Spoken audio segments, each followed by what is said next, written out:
الحمد للہ ذی المجد والعلا والہیبۃ والکبریاء والقدرۃ والثناء خالق الارض والسماء والصلاة والسلام علی سیدنا ونبینا ورسولنا وحبیبنا وکریمنا وشفیعنا وآقانا ومولانا محمد المصطفیٰ وعلى آلہ المرتضى واصحابہ المجتبى ارباب الصدق والصفاء والوفاء اما بعد فاعوذ باللہ من الشیطان الرجیم بسم اللہ الرحمن الرحیم فَإِنْ آمَنُوا بِمِثْلِ مَا آمَنْتُمْ بِهِ فَقَدِ اهْتَدَوْا صدق اللہ مولانا العظیم وبلغنا رسولہ النبی الکریم ان اللہ وملائکتہ یصلون علی النبی یا ایہا الذین آمنوا صلوا علیہ وسلموا تسلیما الصلاۃ والسلام علیک یا سیدی یا رسول اللہ وعلی آلک واصحابک یا سیدی یا حبیب اللہ الصلاۃ والسلام علیک یا سیدی یا نبی اللہ وعلی آلک واصحابک یا سیدی یا نور اللہ الصلاۃ والسلام علیک یا سیدی یا جد الحسن والحسین وعلی آلک واصحابک یا سیدی یا مولانا ومولا الثقلین۔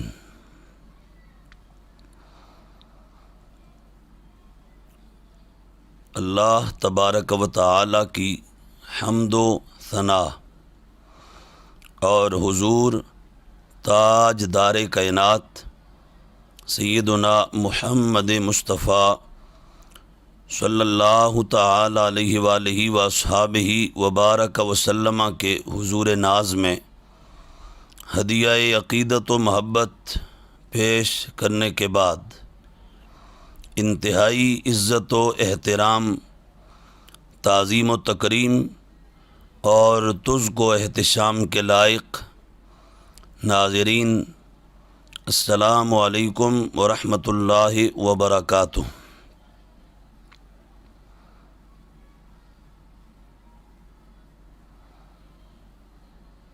آج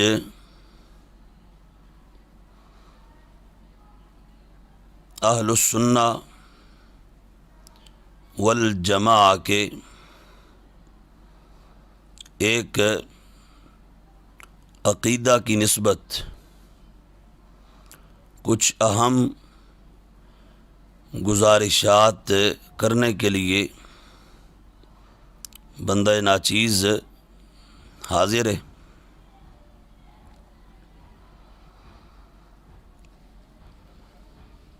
پچھلے ایک عرصہ سے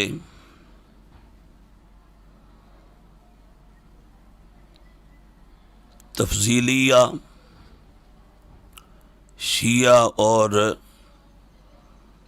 روافض کی طرف سے ہم اہل اسلام اہل السنہ والجماعہ کے معتقدات، نظریات اور معمولات کے خلاف ایک مہم چل رہی ہے۔ ایسے میں خاص طور پر تفضیلیہ شیعہ اور روافض کی طرف سے مسئلہ ایمان ابی طالب کو بار بار چھیڑا جا رہا ہے۔ عوامی سٹیجز پر، پبلک گیدرنگز میں ایسی گفتگو کی جا رہی ہے کہ جس کے نتیجہ میں سوسائٹی میں، معاشرے میں ایک بے چینی کی سی کیفیت پیدا ہو رہی ہے۔ ایک اضطراب دیکھنے کو مل رہا ہے، اور اس مسئلہ کو چھیڑ کر تو ایک خاص ایجنڈا کے تحت شاعر اسلامیہ کو نشانہ بنایا جا رہا ہے،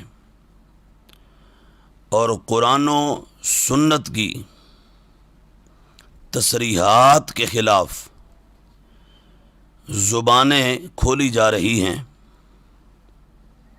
ان حالات میں ہم ضروری سمجھتے ہیں کہ ہم اپنا عقیدہ اور نظریہ اس بابت واضح کریں۔ سب سے پہلے اس حوالہ سے ہمارا عقیدہ سن لیں کہ ہمارا عقیدہ کیا ہے، ہم نظریہ کیا رکھتے ہیں۔ تو یہ میرے پاس اس وقت حضور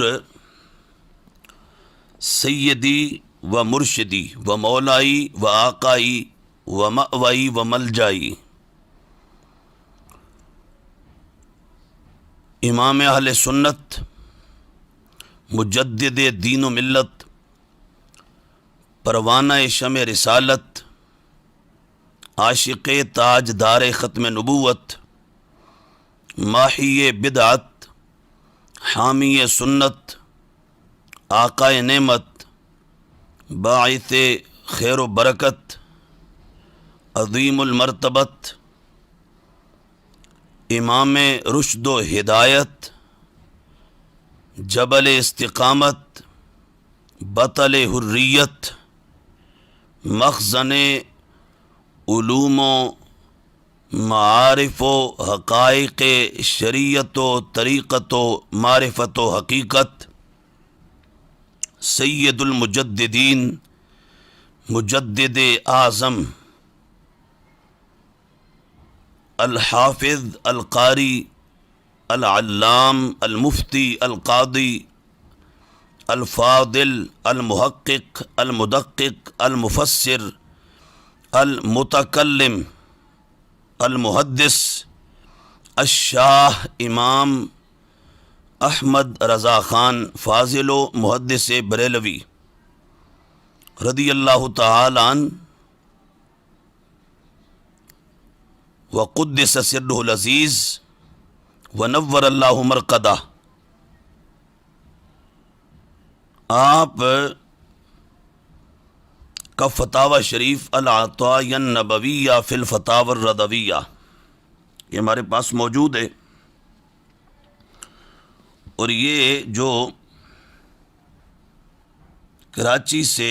چھپا ہوا ہے اس کی جلد نمبر 18 ہے، اور اس کا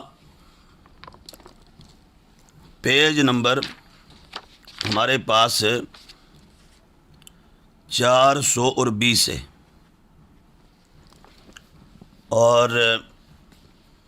یہ فتاوی رضویہ شریف کا وہ نسخہ کہ جو رضا فاؤنڈیشن لاہور کے زیر اہتمام چھپا ہے، اس کی جلد 29 ہے اور پیج نمبر 661 ہے، اور یہ فتاوی رضویہ شریف جو درگاہ مقدسہ بریلی شریف سے چھپ کے آیا ہے، اس کی جلد بھی 18 ہے، اور پیج نمبر اس کا ہمارے پاس 418 ہے، اور یہ چوتھا نسخہ العطایا النبویہ فی الفتاوی الرضویہ کا جو رضا فاؤنڈیشن لاہور کے زیر اہتمام ہی چھپا ہے، اس کی جلد 29 ہے، اور پیج نمبر اس کا 61، اس پر حضور سیدی و مرشدی امام اہل سنت رضی اللہ تعالی عنہ، وہ امام جو عشق کی دنیا کا بھی امام ہے، علم کی دنیا کا بھی امام ہے، جنہیں اللہ تبارک و تعالی نے تقریباً 216 علوم پر مکمل کمانڈ اور دسترس عطا فرمائی تھی، اور جن کا علم اپنے تو اپنے بیگانوں کے ہاں بھی تسلیم شدہ ہے، جن کا عقیدہ آداب توحید اپنے تو اپنے بیگانے بھی مانتے ہیں، آداب رسالت کی نسبت جن کی تعلیمات کائنات کے اندر ایک مقتدا کی حیثیت رکھتی ہیں، جن کا ادب صحابہ، تعظیم صحابہ اور حضور کے صحابہ سے محبت بھی بڑی لاجواب ہے، اور جن کا عقیدہ ادب اہل بیت اطہار، محبت اہل بیت اطہار، حضور کے خانوادہ سے، حضور کے اہل بیت سے جن کی محبت بھی بے مثال ہے، اور وہ امام جو کہتے ہیں پارہائے صحف غنچہائے قدس، اہل بیت نبوت پہ لاکھوں سلام، آب تطہیر سے جس میں پودے جمے اس ریاض نجابت پہ لاکھوں سلام، خون خیر الرسل سے ہے جن کا خمیر، ان کی بے لوث طینت پہ لاکھوں سلام، اس بطول جگر پارائے مصطفیٰ حجلا آرائے عفت پہ لاکھوں سلام، جس کا آنچل نہ دیکھا مہو مہر نے اس ردائے نزاہت پہ لاکھوں سلام، سیدہ ظاہرہ طیبہ طاہرہ جان احمد کی راحت پہ لاکھوں سلام، وہ حسن مجتبیٰ سید الاسقیاء راکب دوش عزت پہ لاکھوں سلام۔ حسین علی وقار کی بات آتی ہے تو جو یوں گویا ہوتے ہیں، کہتے ہیں شہد خار لعاب زبان نبی چاشنی گیر عصمت پہ لاکھوں سلام، اس شہید بلا شاہ گلگوں قبا بے کسے دشت غربت پہ لاکھوں سلام، در درج نجف میرے برج شرف رنگ روئے شہادت پہ لاکھوں سلام۔ اور مولا علی کی بات آتی ہے تو جو کہتے ہیں شیر شمشیر زن شاہ خیبر شکن پرتوے دست قدرت پہ لاکھوں سلام، اصل نسل صفا وجہ وصل خدا باب فصل ولایت پہ لاکھوں سلام۔ تو جن کی محبت خدا، محبت مصطفیٰ، محبت صحابہ مصطفیٰ، صحاب مصطفیٰ، محبت اہل بیت اطہار، ادب دین پوری دنیا میں ایک اپنی مثال آپ ہے، اور جس کی عزت اور جس کی صداقت کو دشمن بھی تسلیم کرتا ہے، وہ امام مسئلہ ایمان ابی طالب کی نسبت عقیدہ حق کا سچا عقیدہ، ستھرا عقیدہ جو قرآن و سنت کا عقیدہ ہے، جو صحابہ کرام اور اہل بیت اطہار کا دیا ہوا عقیدہ ہے، جو حضور کے خود خاندان نے امت کو پڑھایا ہے، حضور کے شہزادوں نے، مولا علی نے خود، آپ کے شہزادوں نے، آگے ان کے شہزادوں نے، آگے ان کے شہزادوں نے، حضور کی اولاد نے، حضور غوث العظم سلطان الکل رضی اللہ تعالیٰ عنہ تک، حضور داتا گنج بخش علی ابن عثمان الجویری رضی اللہ تعالیٰ عنہ تک، اور حضور خواجہ خواجگاں معین بے قسام معین الدین چشتی اجمیری رضی اللہ تعالیٰ عنہ تک، حضور تاجدار گولڈا سیدنا پیر مہر علی شاہ رضی اللہ تعالیٰ عنہ تک، یہ 1400 سال میں جو حضور کے پورے خاندان کا، آل اطہار کا، اولاد رسول کا، آل رسول کا جو عقیدہ ہے، پوری امت کا، تابعین، تبع تابعین، ائمہ، مجتہدین، امام اعظم ابو حنیفہ، امام مالک، امام شافعی، امام احمد ابن حنبل، امام بخاری، مسلم، ابو داؤد، ترمذی، نسائی، ابن ماجہ، عینی، اسقلانی، کستلانی، کرمانی، ابن بطال، ابن رجب، قاضی یاز، خفاجی، آلوسی، رازی، یہ یعنی گنتے اگر جائیں گے تو ہزارہا ہمارے اکابرین، پاکان امت، محدثین، مفسرین، متکلمین، صوفیہ، علماء، یہ پوری ملت کا جو عقیدہ ہے اس عقیدہ کی نسبت اعلی حضرت فرماتے ہیں اور اہل حق کا نظریہ واضح کرتے ہوئے ارشاد کرتے ہیں، کہتے ہیں سنیے مسئلہ ابو طالب کیا ہے، ابو طالب کی نسبت عقیدہ کیا رکھنا ہے اور کیا عقیدہ ایک مومن کا، مسلمان کا ہونا چاہیے قرآن و سنت کی روشنی میں۔ تو اعلیٰ فرماتے ہیں یہ ہمارا عقیدہ ہے۔ اعلیٰ فرماتے ہیں آیات قرآنیہ و احادیث صحیحہ متوافرہ سے ابو طالب کا کفر پر مرنا اور دم واپسی ایمان لانے سے انکار کرنا اور عاقبت کار اصحاب نار سے ہونا ایسے روشن ثبوت سے ثابت جس سے کسی سنی کو مجال دم زدن نہیں۔ فرمایا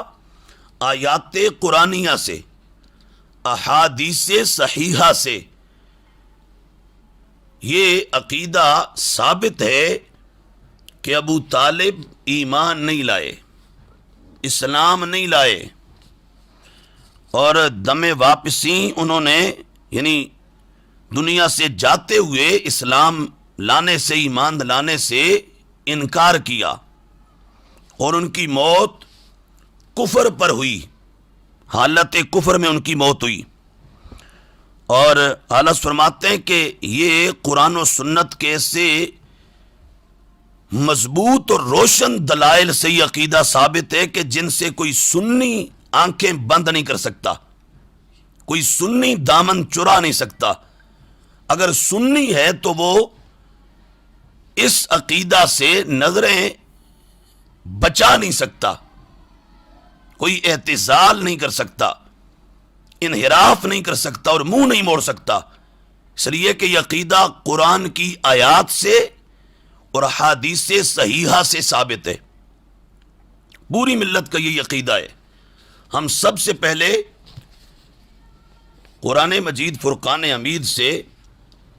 اس پر کچھ دلائل عرض کرتے ہیں اور دعوت دیتے ہیں اس ٹولے کو جو اس باب میں طوفان بدتمیزی بپا کر رہا ہے، جو اس مسئلہ کو لے کر تو خام خواہ لوگوں کو ایک الجھانے کا ماحول پیدا کر رہا ہے، اس پورے دھڑے کو دعوت دیتے ہیں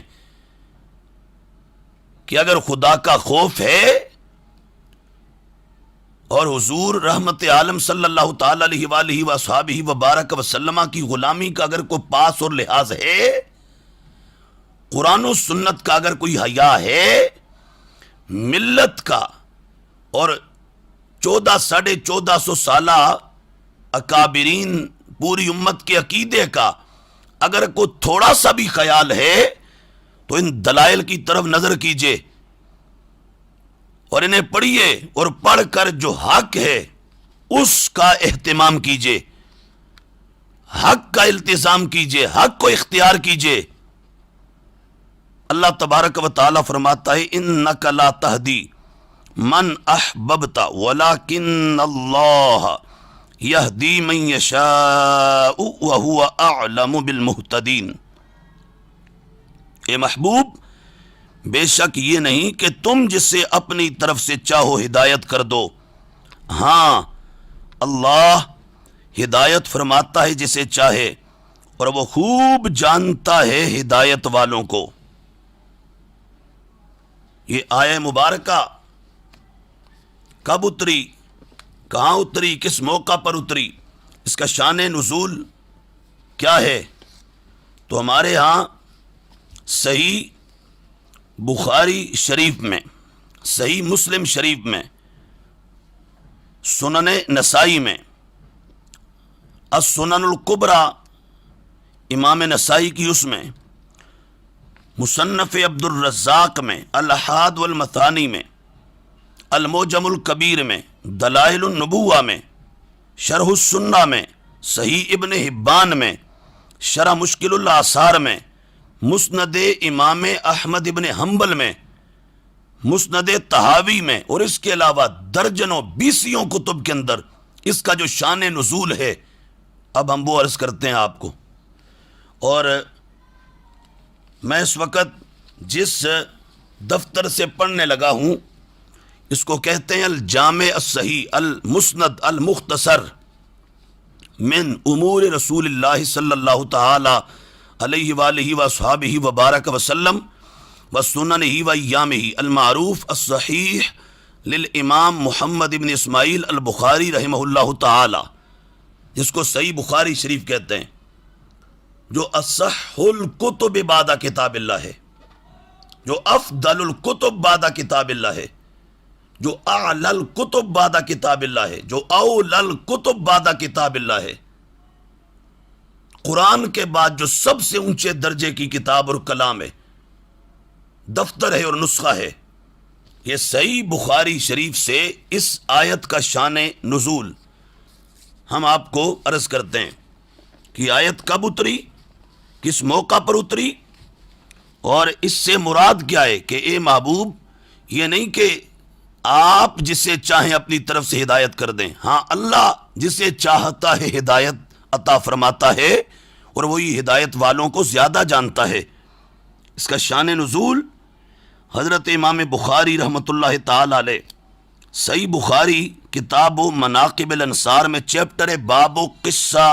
ابی طالب، ابو طالب کا قصہ، داستان اور کہانی اور بات، اس میں حدیث کا نمبر ہے 3884، اس میں اس آیت کا شان نزول بیان کرتے ہیں۔ فرماتے ہیں کہ اپنی پوری سند کے ساتھ، ان ابا طالب، بے شک ابو طالب، لما حضرتہ الوفات، جب ان کی وفات کا وقت آیا، داخل علیہ النبی صلی اللہ تعالی علیہ وآلہ وصحابہ وبارک وسلم، تو حضور ان کے پاس وہاں تشریف لائے اور جلوہ گر ہوئے۔ وعندہ ابو جہل، اس وقت ابو طالب کے پاس ابو لہب بھی بیٹھا ہوا تھا۔ فقال، تو حضور نے وہاں تشریف لا کر فرمایا، ای عم، اے چچا، قل لا الہ الا اللہ، کہہ دیجئے لا الہ الا اللہ، کلمتن، یہ کلمہ احاج لک بہا عند اللہ، آپ یہ لا الہ الا اللہ کہہ دیجئے، یہ کلمہ پڑھ لیجئے، میں اللہ تعالی کی بارگاہ میں آپ کے لیے کافی ہوں۔ رب جانے اور میں جانوں، خدا کے حضور جو ہوگا میں اس کو فیس کروں گا۔ اللہ کے دربار میں چچا آپ کے لیے میں بات کروں گا، لیکن آپ بس لا الہ الا اللہ پڑھ لیجئے، یہ کلمہ آپ اس کا اقرار کر لیجئے، اعلان کر دیجئے۔ جب حضور نے یہ کہا، فقال ابو جہل و عبداللہ ابن ابی امیہ، ابو جہل اور عبداللہ بن ابی امیہ کہنے لگے، یا ابا طالب ترغب عن ملت عبد المطلب، ابو طالب عبد المطلب کی ملت سے اعراض کرو گے؟ اپنا باپ دادا کا جو عقیدہ ہے، جو ہمارا نظریہ ہے،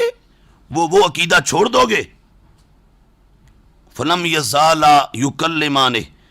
وہ اسی طرح مسلسل ابو طالب سے دونوں، ابو جہل اور عبداللہ بن ابی امیہ، دونوں یہ مسلسل بات کرتے رہے، یہاں تک کہ ابو طالب نے آخری کلام وہ کیا کہ جو کلام ابو طالب سے ابو جہل اور عبداللہ بن ابی امیہ جو کہلوانا چاہتے تھے، ابو طالب نے وہ کہا، وہ بولا، اور نبی اکرم صلی اللہ تعالی علیہ وآلہ وصحابہ وبارک وسلم جو کہلوانا چاہتے تھے، جو آپ ارشاد فرما رہے تھے، ابو طالب نے وہ نہیں کہا۔ حضور نے کہا، چچا لا الہ الا اللہ کہہ دو، یہ کلمہ پڑھ لو، رب کے دربار میں آپ کے لیے میں کافی ہوں، جو ہوگا وہ میں کر لوں گا، پر چچا تم لا الہ الا اللہ کہہ دو۔ تو اب کیا ہوا؟ کہا وہاں ابو لہب، ابو جہل، عبداللہ بن ابی امیہ، یہ دونوں بیٹھے تھے، انہوں نے کہا نہیں یہ نہیں کہنا۔ جو وہ کہلوا رہے تھے ابو طالب نے وہ کہا، اور جو ہمارے آقا و مولا فرما رہے تھے ابو طالب نے وہ نہیں کہا، اور اسی حال میں مر گئے، ان کی موت واقع ہو گئی۔ تو سرکار کریم علیہ الصلوۃ والسلام پر اس موقع پر یہ آیت اتری، انک لا تہدی من احببت، اے محبوب بے شک یہ نہیں کہ آپ جسے چاہیں تو اپنی طرف سے ہدایت کر دیں، ہاں ہدایت کی طرف بلانا آپ کا کام ہے، دعوت دینا آپ کا کام ہے، اور ہدایت کا واعظ، تلقین، نصیحت یہ آپ کا کام ہے۔ ہدایت کا مکمل تعارف کروا دینا، حق کو بتا دینا، پہنچا دینا، سمجھا دینا، اور حق کا ابلاغ اور تبلیغ، حق کی دعوت یہ آپ کی ذمہ داری ہے۔ اور آگے ہدایت کس کو ہم نے دینی ہے؟ اللہ فرماتا ہے وہ میری مرضی ہے، جس کو اللہ چاہتا ہے ہدایت عطا فرماتا ہے۔ تو فرمایا محبوب ابو طالب کی قسمت میں ہدایت نہیں تھی، ابو طالب کی قسمت میں اسلام نہیں تھا، ایمان نہیں تھا، ہدایت نہیں تھی۔ آپ کا صحابی بننا یہ شرف ابو طالب کی قسمت میں نہیں تھا، اور یہ ازلوں میں فیصلے ہو چکے تھے۔ تو وہ جو رب کی تقدیر تھی وہ غالب آئی، اور ابو طالب نے آخری وقت اس موقع پر بھی کلمہ پڑھنے سے انکار کر دیا، اور دو ٹوک یہ کہہ دیا کہ میں یہ نہیں کہہ سکتا، اور انہوں نے کلمہ طیبہ نہیں پڑھا، لا الہ الا اللہ نہیں کہا، اور اسی حال میں یعنی کفر پر ان کی موت ہو گئی۔ تو تب اللہ تعالیٰ نے یہ آیت اتاری، انک لا تہدی من احببت، محبوب یہ ابو طالب کی قسمت میں ہدایت تھی نہیں، اس لیے اس کو ہدایت نصیب نہیں ہوئی، ایمان اور اسلام کا نور نصیب نہیں ہوا، قسمت میں ہدایت نہیں تھی، تقدیر میں جو اس کا لکھا تھا سو وہ اس پر غالب آ گیا، وہی اس کے مطابق ہوا، سب کچھ اس کے عین مطابق ہوا، جو تقدیر میں لکھا تھا وہی کچھ ہوا، اور ابو طالب کی قسمت میں ہدایت نہیں تھی۔ سو ابو طالب نے کلمہ پڑھنے سے انکار کیا، اور حالت کفر میں ان کی موت واقع ہو گئی۔ اب اسی آیت کا شان نزول کہ بے شک اے محبوب یہ نہیں کہ تم جسے اپنی طرف سے چاہو ہدایت کر دو، ہاں اللہ تعالیٰ ہدایت فرماتا ہے جسے چاہتا ہے، اور وہ خوب جانتا ہے ہدایت والوں کو۔ یہ بخاری شریف کے بعد دوسرے درجے کی اہل سنت کی کتاب صحیح مسلم، اس کے اندر بھی اس کا یہی شان نزول موجود ہے، حدیث نمبر 134 کتاب الایمان میں۔ اس میں یہ کہ حضرت سیدنا ابو ہریرہ رضی اللہ تعالیٰ عنہ روایت کرتے ہیں، حضور نے فرمایا قال رسول اللہ صلی اللہ تعالیٰ علیہ وآلہ وصحبہ وبارک وسلم لعمہ، حضور نے اپنے چچا سے کہا ہند الموت، موت کے وقت، قل لا الہ الا اللہ، چچا لا الہ الا اللہ کہہ دیجئے، میرے چچا یہ کلمہ پڑھ لو، لا الہ الا اللہ کہہ دو، اشہد لک بہا یوم القیامہ، قیامت کے دن اس بارے میں آپ کا گواہ بنوں گا، قیامت کے دن سر حشر میدان محشر میں میں آپ کی گواہی دوں گا، چچا لا الہ الا اللہ کہہ دو۔ روایت کے الفاظ ہیں فابا، ابو طالب نے کلمہ پڑھنے سے لا الہ الا اللہ کہنے سے انکار کر دیا۔ تو پھر فانزل اللہ، اللہ تعالیٰ نے یہ آیت نازل فرمائی انک لا تہدی من احببت، یہ آیت اس وقت اتری کہ جب ابو طالب نے لا الہ الا اللہ کہنے سے انکار کیا موت کے وقت، اور اس کا انکار کر کے تو وہ دنیا سے چلے گئے، یعنی حالت کفر میں ان کی موت واقع ہو گئی۔ قرآن مجید کی یہاں پر ہم دوسری ایک آیت اسی حوالہ سے عرض کرتے ہیں، یہ سورہ توبہ ہے، اور اس کے اندر آیت نمبر 113 ہے۔ اللہ تعالیٰ فرماتے ہیں ما کان للنبی والذین آمنوا ان یستغفروا للمشرکین وَلَوْ كَانُوا أُولِي قُرْبَى مِن بَعْدِ مَا تَبَيَّنَ لَهُمْ أَنَّهُمْ أَصْحَابُ الْجَحِيمِ، نبی اور ایمان والوں کو لائق نہیں کہ مشرکوں کی بخشش چاہیں اگرچہ وہ رشتہ دار ہوں، جبکہ انہیں کھل چکا کہ وہ دوزخی ہیں۔ یہ آیہ مبارکہ کہ نبی اور ایمان والوں کو یہ لائق نہیں کہ وہ مشرکوں کے لیے بخشش مانگیں، مغفرت طلب کریں، یہ نبی اور ایمان والوں کے لیے درست نہیں ہے۔ جب انہیں معلوم ہو گیا کہ یہ دوزخی ہیں، اصحاب نار میں سے ہیں، دوزخ والوں میں سے ہیں، بے شک کتنے ہی قریبی کیوں نہ ہو، ان کے لیے بخشش مانگنا جائز نہیں ہے۔ اب اس کا شان نزول اہل سنت و جماعت کی درجنوں کتب میں، بخاری، مسلم، نسائی، مسند احمد، دلائل النبوہ امام بیہقی، تفسیر کبیر، تفسیر قرطبی، تفسیر روح المعانی، اور اس کے علاوہ جو وہ 85 کتابوں کے اندر موجود ہے۔ ہم یہی صحیح بخاری اس کا شان نزول عرض کرتے ہیں، اور وہی روایت جو ابھی میں نے پڑھی وہ یہ امام بخاری رحمۃ اللہ علیہ نے کتاب الجنائز میں پورا باب قائم کر کے، تو وہی روایت یہاں بھی اور دوسرے مقام پر باب و قصۃ ابی طالب، اس میں وہاں پر بھی اس روایت کو کوٹ کیا، باب اذا قال المشرک عند الموت لا الہ الا اللہ، یہ چیپٹر ہے 1360 نمبر پر بھی حدیث موجود ہے صحیح بخاری میں، اور 3884 نمبر پر بھی یہی موجود ہے، اور اس آیت کا شان نزول ہے۔ اور ایسے ہی صحیح مسلم شریف کے اندر بھی یہ ہم جو وہ دکھا دیتے ہیں کہ حدیث کا نمبر ہے 132 کتاب الایمان کے اندر، یہی شان نزول صحیح مسلم میں بھی موجود ہے۔ اور وہ اس طرح کہ انہو لما حضرت ابا طالب الوفات جاءہ رسول اللہ صلی اللہ تعالی علیہ وآلہ وصحبہ وبارک وسلم فوجد عندہ ابا جہل بن ہشام وعبد اللہ بن ابی امیہ تبن المغیرۃ قال رسول اللہ صلی اللہ تعالی علیہ وآلہ وصحبہ وبارک وسلم لابی طالب یا عم قل لا الہ الا اللہ کلمۃ اشہد لک بها عند اللہ فقال ابو جہل وعبد اللہ بن ابی امیہ یا ابا طالب اترغب عن ملت عبد المطلب فلم یزل رسول اللہ صلی اللہ تعالی علیہ وآلہ وصحبہ وبارک وسلم یعرضها علیہ ویعودان بتلک المقالہ حتی قال ابو طالب آخر ما کلمہم هو علی ملت عبد المطلب وابا ان يقول لا الہ الا اللہ فقال رسول اللہ صلی اللہ تعالی علیہ وآلہ وصحبہ وبارک وسلم اما واللہ لا استغفرن لک ما لم انہ عنک فانزل اللہ تعالی فی ما کان للنبی والذین آمنوا ان یستغفروا للمشرکین ولو کانوا اولی قربى من بعد ما تبین لهم انہم اصحاب الجحیم۔ تو وہی پورا واقعہ یہاں پر امام بخاری رحمۃ اللہ علیہ، امام مسلم، امام احمد بن حنبل، امام بیہقی اور امام نسائی اور دیگر درجنوں اکابرین نے اس کا شان نزول یہ بیان کیا۔ ابو طالب کے ہاں زندگی موت کے لمحات چل رہے تھے، نزع کا عالم طاری تھا، اور اس خاص وقت میں حضور تاجدار کائنات صلی اللہ تعالی علیہ وآلہ وصحبہ وبارک وسلم وہاں تشریف لائے اور فرمایا چچا لا الہ الا اللہ کہہ دو، اللہ تبارک و تعالیٰ کے حضور میں آپ کی گواہی دوں گا، اور میں آپ کی مولا تعالیٰ کی بارگاہ میں بات کروں گا، اور مولا تعالیٰ کی بارگاہ میں آپ کا مقدمہ میں خود لے کے حاضر ہوں گا، صرف آپ لا الہ الا اللہ کہہ دو، یہ پڑھ لو، کلمہ یہ ادا کر لو، کہہ دو۔ تو روایت میں آتا ہے کہ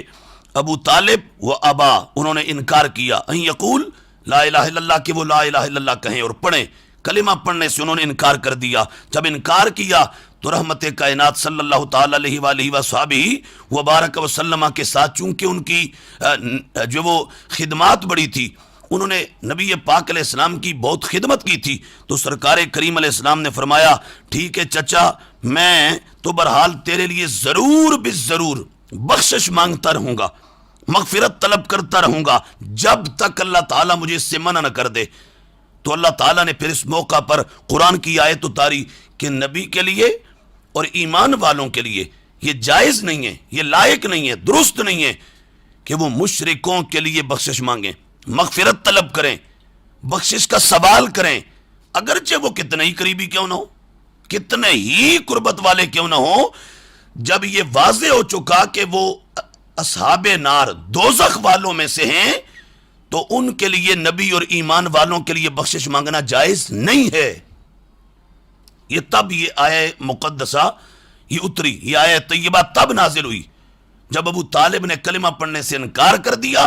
اور نبی پاک صلی اللہ تعالیٰ علیہ وآلہ وصحبہ وبارک وسلم نے کہا میں آپ کے لیے بخشش مانگوں گا، تو اللہ تعالیٰ نے یہ آیت اتار کے منع کر دیا، روک دیا، فرمایا میرا محبوب نہیں بخشش مانگنی۔ کیوں؟ اس لیے کہ جب آپ پر یہ واضح ہو گیا کہ ابو طالب نے آپ کے بار بار کہنے کے باوجود کلمہ نہیں پڑھا اور ایمان نہیں لائے، اسلام قبول نہیں کیا، اور آپ کی غلامی، صحابیت اور صحبت ایمان لا کر، اسلام لا کر اور ہدایت کو قبول کر کے انہوں نے اختیار نہیں کی، تو اب آپ کے لیے یہ بخشش مانگنا درست اور ٹھیک نہیں ہے۔ سرکار کو اللہ تعالیٰ نے منع فرما دیا، نبی پاک علیہ السلام اس کے بعد رک گئے۔ تو قرآن مجید کی یہ آیت بھی اس بات پر بین، واضح، اتھینٹک اور دو ٹوک یہ ثبوت ہے اور اعلان کر رہی ہے کہ ابو طالب کی موت کفر کی حالت میں ہوئی ہے، وہ ایمان نہیں لائے، اسلام ان کو نصیب نہیں ہوا۔ اور اسی طرح قرآن مجید کی تیسری ایک آیت اس پر ہم پیش کرتے ہیں جو قرآن مجید سے اللہ تبارک و تعالیٰ سورہ انعام کے اندر فرماتا ہے وَهُمْ يَنْهَوْنَ عَنْهُ وَيَنْأَوْنَ عَنْهُ وَإِنْ يُهْلِكُونَ إِلَّا أَنفُسَهُمْ وَمَا يَشْعُرُونَ، اور وہ اس سے روکتے اور اس سے دور بھاگتے ہیں اور ہلاک نہیں کرتے مگر اپنی جانیں اور انہیں شعور نہیں۔ یعنی وہ ان سے روکتے ہیں، کیا مطلب کہ وہ نبی پاک صلی اللہ تعالیٰ علیہ وآلہ وصحبہ وبارک وسلم کو تکلیف دینے سے تو لوگوں کو روکتے ہیں کہ سرکار کو تکلیف نہ دو، دکھ نہ پہنچاؤ، اذیت نہ دو، سرکار کی ایذا رسانی کا سبب نہ بنو، نبی پاک صلی اللہ تعالیٰ علیہ وآلہ وصحبہ وبارک وسلم آپ کو کسی طرح کی تکلیف نہ دو، یہ تو کرتے ہیں، لیکن خود بھی دور رہتے ہیں کس سے؟ سرکار کا کلمہ پڑھنے سے، سرکار پر ایمان لانے سے، اسلام کو ماننے سے اور ایمان اور اسلام کو اختیار کرنے سے خود بھی دور رہتے ہیں۔ یعنی سرکار کی حفاظت، خدمت اور نبی پاک صلی اللہ تعالیٰ علیہ وآلہ وصحبہ وبارک وسلم کا دفاع اور سرکار دو عالم صلی اللہ تعالیٰ علیہ وآلہ وصحبہ وبارک وسلم کو اذیت اور تکلیف پہنچانے سے باقی لوگوں کو تو روکتے ہیں، یہ کام تو ہے، لیکن خود سرکار پر ایمان بھی نہیں لاتے، سرکار کا کلمہ بھی نہیں پڑھتے، اور سرکار جو کہہ رہے ہیں اس کو مانتے بھی نہیں، سرکار جو فرما رہے ہیں اس کو تسلیم بھی نہیں کرتے۔ سرکار فرماتے ہیں قل لا الہ الا اللہ، چچا لا الہ الا اللہ کہو، تو وہ نہیں کہتے۔ اب یہ آیت جو ہے اس کا شان نزول بھی ہماری اہل السنہ والجماعہ کی ڈھیر ساری کتب کے اندر اس کا شان نزول موجود ہے۔ یہ اس وقت میرے سامنے اپنا جو ہے وہ کتاب ہے امام بیہقی رحمت اللہ تعالی علیہ، ان کی کتاب ہے اپنا دلائل النبوہ و معرفہ احوال صاحب الشریعہ لابی بکر احمد بن حسین البیہقی، امام بیہقی کی صاحب شریعت کے احوال کی معرفت اور نبوت کے دلائل کے حوالے سے ضخیم کتاب اور مستند ترین کتاب، اس کی دوسری جلد میں پیج نمبر 240 پر، 41 پر اور 42 پر یہی کچھ امام بیہقی بیان کرتے ہیں۔ یہ ہمارے پاس ہے المستدرک علی الصحیحین، امام حاکم نیشاپوری رحمت اللہ تعالی علیہ، آپ کی تصنیف لطیف، اور اس میں کتاب التفسیر میں تفسیر سورہ انعام کے اندر، تفسیر و سورۃ الانعام، اس کے اندر حدیث نمبر 3278 اور 3279 یہ دونوں نمبر پر حدیث موجود ہے کہ یہ آیت کب اتری، وَهُمْ يَنْهَوْنَ عَنْهُ وَيَنْأَوْنَ عَنْهُ، وہ ان سے تو روکتے ہیں تکلیف دینے سے، اذیت پہنچانے سے، دکھ پہنچانے سے، دفاع کرتے ہیں، خدمت کرتے ہیں، پر خود بھی دور رہتے ہیں اور ہلاک نہیں کرتے مگر اپنی جانوں کو، اور انہیں شعور نہیں۔ اس سے مراد کون ہے؟ کون ہے وہ کہ جو حضور کو دکھ پہنچانے سے، اذیت اور تکلیف پہنچانے سے تو روکتا ہے اور خود بھی دور رہتا ہے اور ہلاک نہیں کرتا مگر اپنی جانوں کو، اور اسے شعور نہیں، وہ کون ہے؟ تو یہ ہماری کتب اس کے علاوہ بھی درجنوں کتابوں کے اندر موجود ہے۔ امام حاکم کہتے ہیں کہ فرمایا یہ آیت کب حضرت سیدنا عبداللہ بن عباس مفسر بارگاہ مصطفیٰ، مفسر بارگاہ حضور تاجدار کائنات صلی اللہ تعالی علیہ وآلہ وصحبہ وبارک وسلم، وہ ہستی کہ جنہیں حضور نے اپنے سینے سے لگا کر اللہ کے حضور دعا کر کے یہ کہا تھا مولا اس کو کتاب اور حکمت قرآن اور تفسیر قرآن کا علم عطا فرما دے، وہ عبداللہ بن عباس رضی اللہ تعالیٰ عنہ جن کو حبر الامہ کہا جاتا ہے، جو حضور کے چچا کے بیٹے ہیں، حضرت عباس کے لخت جگر ہیں، اہل بیت اطہار میں سے ہیں، اہل بیت اطہار کے ایک عظیم فرد ہیں، تفسیر کے میدان کے کمانڈر ہیں، قرآن کی تفسیر پر جن کو اتھارٹی سمجھا جاتا ہے، تفسیر قرآن کے باب کے جو قائد اور لیڈر ہیں حضرت عبداللہ بن عباس رضی اللہ تعالیٰ عنہ، ان سے پوچھا اس سے مراد کون ہے کہ جو سرکار سے روکتے ہیں اور لوگوں کو نہ دکھ پہنچاؤ، تکلیف نہ دو، نبی پاک علیہ السلام کی خدمت کرتے ہیں اور خود ان پر ایمان بھی نہیں لاتے، اس سے بھی دور رہتے ہیں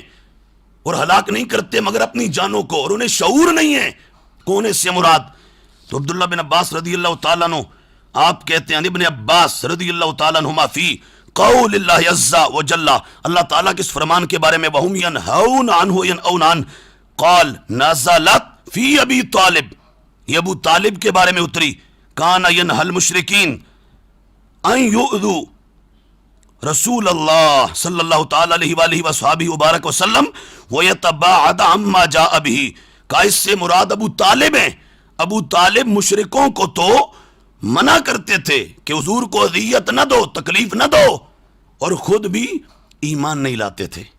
خود بھی حضور کا کلمہ نہیں پڑھتے تھے۔ سرکار جو لے کر جلوہ گر ہوئے، جو نظام اسلام دین شریعت، جو حقیقت صداقت عظمت سرکار لے کے جلوہ گر ہوئے، ابو طالب اس پر ایمان بھی نہیں لاتے تھے، اسی حال میں وہ دنیا سے چلے گئے۔ اور باقاعدہ طور پر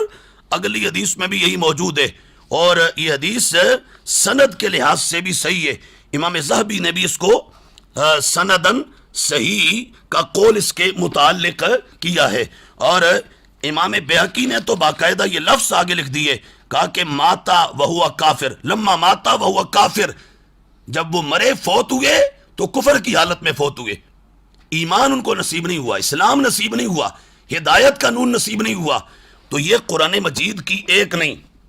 ہم نے 3 آیات بینات، آیات طیبات قرآن کریم سے، اور ان آیات کی پھر تفسیر ہم نے اہل سنت کی چوٹی کی کتابوں سے عرض کر دیے۔ جب یہ اتنی واضح حقیقت ہے، اتنا واضح مسئلہ ہے، تو اس مسئلہ کو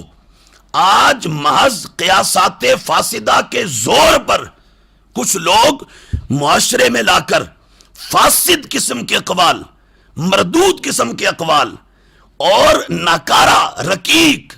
اور پرلے درجے کی نکمی باتوں کے ذریعے، فاسد کیا ذریعے کچھ لوگ اس مسئلے کو اس وقت سٹیجز پر لا کر تو ایک ہنگامہ کھڑا کیے ہوئے ہیں، ایک طوفان بدتمیزی بپا کیے ہوئے ہیں، اور چاہتے ہیں کہ ہم اپنے من کے زور پر، اپنے ذاتی اختراعی نظریہ کے زور پر، اپنے ذاتی آج اس دور میں اختیار کردہ سوچ کے زور پر ہم 1400 سالہ قرآن و سنت کے نظریہ کو رد کر دیں، تو ہم یہ کہنا چاہتے ہیں ایسا ہو نہیں سکتا اور ایسا ہوگا بھی نہیں، اس لیے کہ اتنی واضح نصوص کے اور اتنے واضح دلائل کے، تصریحات کے، ارشادات کے، فرمودات کے، اللہ تبارک و تعالی کے اعلان، نبی پاک علیہ السلام کے اعلان، قرآن و سنت کے ان واضح فرامین کے ہوتے ہوئے حقیقت کو کیسے جھٹلایا جا سکتا ہے؟ ہاں ہم یہ کہتے ہیں اگر تمہیں بڑا ہی شوق ہے اور تم نے قائل رہنا ہے تو قائل رہو، لیکن اس مسئلہ کو اپنی کھڈوں تک رکھو، اسے اپنے دائرے میں رکھو، عوام میں لے آ کر اس مسئلے کو تو تشویش کی سی صورتحال کریٹ کرنا اور ایک ہیجان پیدا کرنا اور پریشان کرنا عام سادہ لوگوں کو، اور لوگوں کے اندر ایک اضطراب پیدا کرنا اور لوگوں کے اندر ایک شکوک و شبہات پیدا کرنا،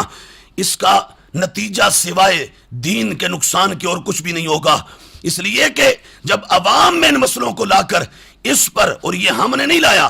بالکل بھی ہم اس حق میں نہیں کہ ہم اس موضوع پر کوئی باقاعدہ کانفرنس کا ارینج کریں، کوئی جلسہ باقاعدہ ہم اس پر رچائیں، ہم اس پر کوئی پروگرام کریں، ہم اس پر اسپیشل کو مینجمنٹ جو ہے وہ اس کا بندوبست کریں۔ نہیں، ہمارا ایسا عقیدہ نہیں، سوچ نہیں، ہم یہ چاہتے نہیں۔ ہم کہتے ہیں جو غیر ضروری مسائل ہیں ان کو عوام میں نہ لایا جائے اور خام خواہ ایک الجھاؤ کی صورتحال پیدا نہ کی جائے، لیکن وہ دوسرا ٹولہ تفصیلی شیعہ اور رافضی خود اس مسئلے کو اسٹیجز پر لائے، پبلک گیدرنگز میں لائے، اور لا کر تو اہل حق کے خلاف معاذ اللہ گستاخانہ لبو لہجہ اختیار کیا، اور ایک جو وہ ملا ہٹ درم ملا اور جو چٹے چوڑوں میں اور چوڑیوں میں برطانیہ کے اندر نک و نک غلاظت میں غرق ہے، میں نے اس کو سنا تو کہتا ہے کہ ہم جو بولے گا اس موضوع پر اس کی زبان گدی سے کھینچ دیں گے۔ میں نے کہا بدماش ملا، یہ مسئلہ تو قرآن نے ایڈریس کیا ہے، یہ سنت نے ایڈریس کیا ہے، یہ قرآن و سنت کا ایڈریس کردہ مسئلہ ہے، تو کس کس کی زبان گدی سے کھینچو گے؟ ابھی تو ہم اس پر باقاعدہ آگے قرآن کے بعد سنت حدیث کی طرف آئیں گے، حدیث کے بعد ہم پھر آگے 1400 سالہ اکابرین پاکان امت کی طرف آئیں گے، پھر ہم صوفیاء کی طرف آئیں گے، پھر اگلی آخری نشست میں ہم اہل تشیع کی چوٹی کی کتابوں سے ثابت کریں گے کہ عقیدہ حق درست اور سچا فقط وہ ہے جو بریلی کے تاجدار امام احمد رضا بریلوی نے امت کو عطا کر دیا ہے، اور جو پڑھا دیا ہے، اور جو سمجھا دیا، اور جو لکھ دیا۔ میرے امام کا ایک ایک لفظ سچا ہے، ایک ایک حرف سچا ہے، میرے امام کا بیان کردہ ہر اعلی حضرت کا عقیدہ اور اس کی ہر سطر سچی ہے، اس کے ہر زیر زبر میں، ہر شد مد کے اندر الحمدللہ تعالی صداقت کا نور کار فرما ہے۔ تو ہم نے یہ محض صرف اور صرف حق کو واضح کرنے کے لیے، حقیقت کو واضح کرنے کے لیے اور گستاخانہ ماحول بپا کرنے والے لوگوں کا رد کرنے کے لیے، اور اہل حق کا سچا مسلک جو 14 صدیوں سے چلتا رہا ہے قرآن و سنت کا، اس مسلک کو واضح کرنے کے لیے ہم نے یہ نشست اور یہ سارا اہتمام کیا ہے۔ وگرنہ ہمارا مقصد بالکل بھی یہ نہیں کہ ہم اس حوالہ سے باقاعدہ کوئی پروگرام یا اس طرح کا کوئی اہتمام کرتے، اور ہماری بھی خواہش ہے، خدا جانتا ہے کہ کاش وہ کلمہ پڑھ جاتے، مسلمان ہو جاتے، لیکن اللہ تعالیٰ کی تقدیر ہے وہ غالب آئی، ان کو ایمان اور اسلام اور ہدایت کا نور نصیب نہیں ہوا، اور کفر کی حالت میں ان کی موت ہو گئی، اور حالت کفر میں وہ دنیا سے چلے گئے۔ بہرحال یہ مسئلہ بہت واضح ہے، اس کو اس طرح نہ چھیڑا جائے۔ ابھی کچھ دن پہلے ایک پروگرام کے اندر ایک ایران کے دھوئیں کے مارے نے ماحول خراب کیا اور وہاں پر عوام کو پریشان کیا۔ ہم ایسے سب لوگوں سے کہتے ہیں اگر خود صلاحیت ہے تو پڑھو، نہیں تو ہمارے پاس آؤ، ہم تمہاری تسلی نہیں تسلا کر کے چھوڑیں گے، 14 نہیں تمہارے 14,000 طبق روشن کر کے چھوڑیں گے، اور حقائق تم پر واضح کریں گے۔ تو یہ ہے حقیقت جو ہم نے آپ کے سامنے رکھ دی ہے کہ ابو طالب قرآن و سنت کی روشنی میں انہوں نے ایمان نہیں لایا، وہ اسلام نہیں لائے، اور وہ کلمہ کا، ایمان کا، اسلام کا انکار کر کے دنیا سے گئے، اور حالت کفر میں ان کی موت ہوئی ہے۔ اللہ تعالی ہمیں ہمیشہ حق کہنے کی، حق بولنے کی توفیق عطا فرمائے، اور جو 1400 سالہ پوری امت کا عقیدہ ہے اللہ ہمیں اس پہ قائم رکھے۔ السلام علیکم ورحمۃ اللہ۔